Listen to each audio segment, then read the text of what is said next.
Ошто курулуп жаткан жер үстүнөн өтүүчү жөө өтмөк урап түштү. Окуя тартылган видео 5 августта социалдык тармактарга тарады. Бул окуядан кийин Ош шаардык мэриясы үн катып, жаңадан коюлуп жаткан бетон агып түшүп калгандыгын билдирди. Жөө өтмөк кулап түштү, көпүрө кулады деген маалыматтар тарап жатат. Өтмөктүн бетон койгон тарабы турат, эч нерсе болгон жок. Азыр айтылып жаткан жер бетон куюу учурунда бир бөлүкчөсүндө техникалык мүчүлүштүк болуп, жаңадан коюлуп жаткан бетон агып түшүп калган. Өтмөктүн негизги конструкциясына эч кандай зыян келген эмес деп айтылат маалыматта.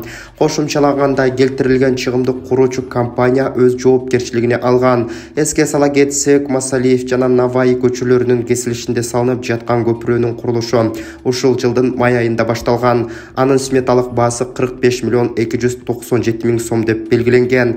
Тендерде Сапат Курулуш ЛТД компаниясы утуп алган. Ошто Туркиядан аткезчилик менен ташылып келген 6 миллион сомдук дары-дармектер аныкталды. Бул тууралуу мамлекеттик бажы кызматынан билдиришти. Маалымдалгандай, Стамбул Ош аба каттамында келе жаткан Өзбекстандын жаранынан дары-дармек товары аныкталган. Кармалган товардын орточо базар баасы 6 миллион 634 миң 759 сомду түзгөн. Учурда аталган факты тиешелүү органдарда каттоого алынган. Материалдар Ош облусунун прокуратурасына өткөрүлүп берилип, учурда Ош облустук сотунун өндүрүшүндө турат. Териштирүү иштери жүрүп жатат. Бүгүн 5 августта Кымыз Фест 2023 этно фестивали Чүй облусунун Аламүдүн районундагы Чуңкурчак жайлоосунда башталды. Иш-чаранын алкагында Кыргызстандын ар аймагынан келген кымыз жана сүт азыктарын өндүрүүчүлөрдүн, кол өнөрчүлөрдүн жарманкеси уюштурулган. Мындан сырткары улуттук оюндар уюштурулуп, концерттик программа менен коштолмокчу. Кароо сынактын жыйынтыгы менен катышуучуларга сыйлыктар тапшырылат. Фестиваль маданият аркылуу Кыргызстанга туристтерден, инвесторларды кызыктыруу, сүт азыктарын өндүргөн ишкерлерди колдоо максатын көздөйт. Министрлер кабинетинин төрагасынын орун басары Бакыт Төрөбаев Германиянын федералдык өкмөтүнүн миграциялык макулдашуулар боюнча атайын өкүлү доктор Юахим Штамп менен жолукту. Бул тууралуу өкмөттүн маалымат кызматынан кабарлашты. Белгилегендей, жолугушууда тараптар билим берүү, миграция жана виза маселелери боюнча кеңири талкуу жүргүзүштү. Кыргыз жарандарына Германияда окуу жана иштөө максаттарында виза алуу үчүн жеңилдик берүүнү карап чыгуу Герман тарапка сунушталып, бул багытта мындан ары эки тараптуу кызматташтыкты кеңейтүүгө басым жасалды. Кыргызстан менен Германиянын мамлекеттик мекемелеринин ортосунда бул жаатта кол коюу иштерин талкуулашты. Жолугушуунун жыйынтыгында тараптар жогорудагы маселелер боюнча кызматташууну активдештирүүнү макулдашкан.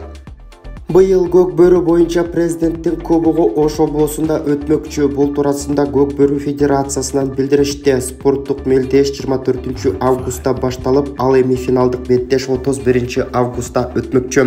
Ал эми былтыркы жылы көк бөрү боюнча президенттин кубогу нарында өткөн. Аны Алай командасы жеңип алган. Иш-чарага жалпысынан 19 команда катышышкан. Беларустун тик учактары чек араны кесип өттү деген маалыматтан кийин Польша өзүнүн аскердик тик учактарын чек арага тартты. Бул тууралуу генерал Марек Соколовскийдин брифингде айткан билдирүүсүнө таянуу менен Польшанын жергиликтүү басылмалары жазып чыкты. Маалым болгондой, 3 августта Польшанын армиясы Курактагы аскерлерди 1-авиациялык бригадасынын жана 25 аба бригадасынын тик учактарын Беларуска жакын жерде топтошкон. Брифингде генерал Соколовский Беларусь багытын тез арада бекемдөө боюнча армия өзүнө жүктөлгөн милдеттерди аткарып жатканын билдирген. Анын айтымында, чабуулчу тик учактар эки жерде жайгашып, чек арада кооптуу окуялар болуп кетсе, дароо жооп кайтаруу режиминде болмокчу. Эске салсак, 1 августта Беларустун эки тик учагы Польшанын аба мейкиндигин бузган деген маалымат тараган. Анда Польша өкмөтү Беларустун Ми-24 жана Ми-8 учактары Польшанын чек арасына 3 чакырым тереңдикке учуп, Беловежа айылына жакын чек араны кесип өткөнүн билдирген. Урматтуу мекендештер, сиз чек арага ишеничтүү барууну, чекирди чыкты жазап таза документ менен жүрүүнү кааласаңыз, анда ишеничтүү айдоочу Мухиддин кызматта. Ортомчусуз стаканса чек арага өз алып кирип алып чыгат. Заманбап комфорт машинада жылуу жумшак барып келесиз. Ак кеме же Москвардан келдим десеңиз, бекер кара тизмеден текшерип документке жардам берет. 24 саат WhatsApp жана байланыш +8 926 213 0060 +8 965 402 93 Мухиддин.